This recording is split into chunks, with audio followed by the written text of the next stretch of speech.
Wait. Before we start, just want to make sure we're clear here. While this podcast talks about sobriety, mental health, and addiction, it is not meant to replace professional medical advice. Welcome to Sisters in Sobriety. I'm Kathleen. And I'm Sonia. And we're ex-sisters-in-law, brought together in marriage and bonded through our sobriety journey. Join us as we talk sobriety, addiction, and everything in between. You're in for quite a ride.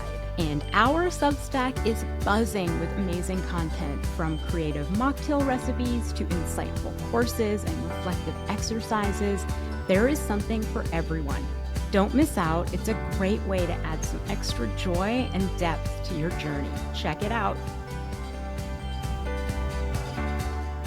Hi all, and welcome to another Q&A episode where I will answer questions from the listeners. We got some great questions about sobriety and reconciling your past drunken behavior. And this is something I feel pretty strongly about. I really think there is no place for shame, guilt, or judgment. These are not helpful emotions and only serve to cause you pain and prevent you from moving forward. They keep you stuck, and the goal should be healing and forward progress. And we'll go through a few questions about apologizing, rebuilding trust, and most of all, treating yourself with kindness during this process. So here is a great question from Sue in Massachusetts. What are the words I can use to apologize for a past mistake made under the influence which still respects my current sobriety journey? So when apologizing for past mistakes under the influence, it's important to express sincerity, take responsibility, accountability, and acknowledge the impact of your actions without making excuses. And you can use phrases that both honor your journey towards sobriety and show respect for the feelings of those you hurt. So consider using statements like, I am truly sorry for the pain I caused. My journey towards sobriety has taught me the importance of accountability, and I'm committed to making amends in a meaningful way. Or, I want to sincerely apologize for the hurt my actions have caused. Although I can't change the past, my path to recovery has made me realize the value of integrity and responsibility. I am dedicated to proving through my actions that I have changed. Or, my behavior during my addiction hurt you, and for that, I am truly sorry. I'm learning every day how to be better in my sobriety. Please know that I am here to listen and heal the wounds I've caused. So here we're using words like sorry, accountability, committed, dedicated, change, and those words are like a key to unlocking a more positive future. Saying you're sorry is the first step. It's like opening the door to acknowledge, yeah, I messed up. And I understand and see the ripple effects of my actions. And then there's accountability, which is basically saying, yeah, that was on me, and not in a way that shrugs it off, but owns up to it. And being committed and dedicated is like promising to yourself and others that you're going to stick to the game plan of being better, even when it gets tough. So it's about being focused on your goals, whether that's mending relationships, staying sober, or just being a better version of yourself every day. And change is doing the work to show you're making it right. And so not just talking the talk, but walking the walk. And this is a big one. It's what the whole journey is about. Embracing change isn't just about saying things will be different. It's about showing it in how you talk, how you act, and even how you think.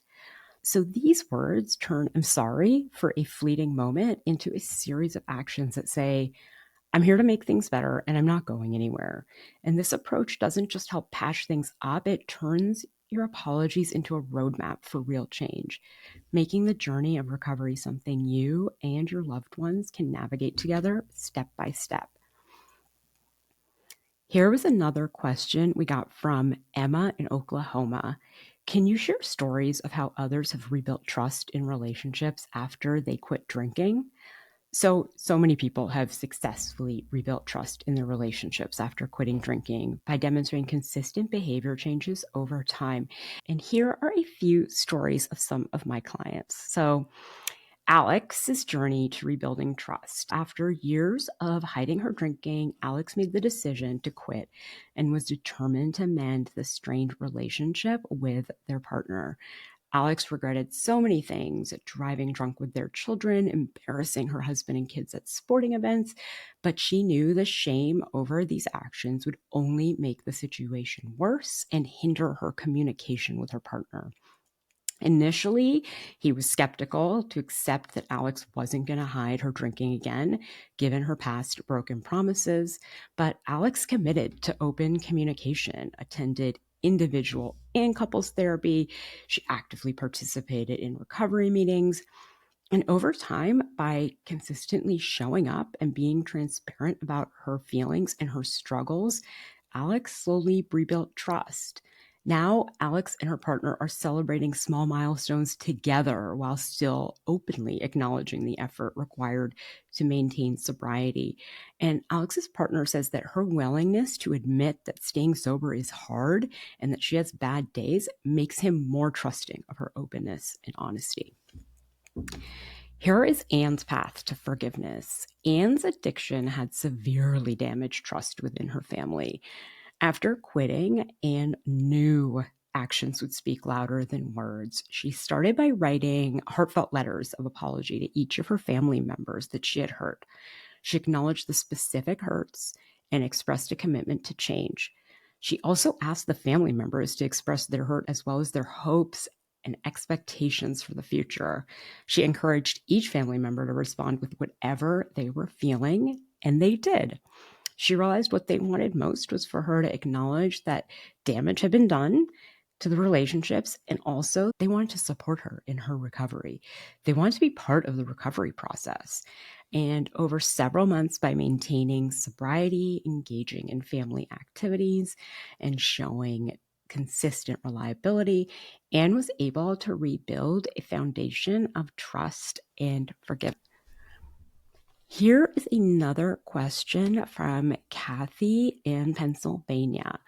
What are some techniques for dealing with the guilt over past actions while under the influence?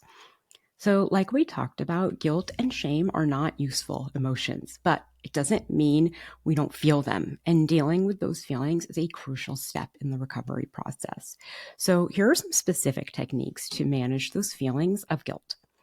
Where possible, if you can apologize to those you've hurt and rebuild a trusting relationship, providing it won't cause them more harm, you should. This involves apologies, but also taking concrete steps to make the changes. So remembering it's just as much about changing future behavior as it is about addressing past actions.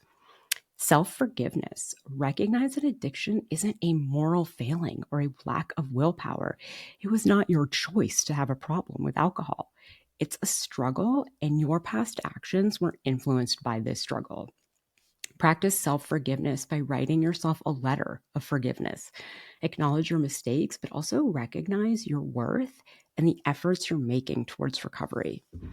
Mindfulness and meditation. These practices can help manage feelings of guilt and prevent them from overwhelming you.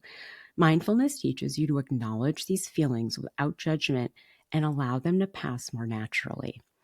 Seek professional help. A therapist or a counselor, especially one experienced in addiction recovery, can offer more strategies tailored to your experiences, and they can provide a safe space to explore feelings of guilt and work through them constructively. Engage in peer support. Sharing your feelings of guilt with others who've had similar experiences can be incredibly validating and healing. Engaging in group recovery meetings can be a huge game changer in this way by providing you with the support and understanding you need. For example, I run Everbloom, and in our meetings, we talk about feelings of guilt and shame, and we will always help you redirect your emotions and lift you up. And there are a number of peer support groups out there. So thank you for listening to another Q&A episode of Sisters in Sobriety, and keep your questions coming. You can email us. The link is in the show notes, or leave a comment in the reviews, and we will see you next time. This was Sisters in Sobriety. Thank you for listening and being with us today. If you want to learn more about sobriety and meet your community, find us at sistersinsobriety.substack.com. Are you a sister in sobriety? Then reach out on social media. We'd love to hear from you. If you're feeling generous, leave us 5 stars and a review and follow us wherever you listen. You'll never miss an episode. Until next time.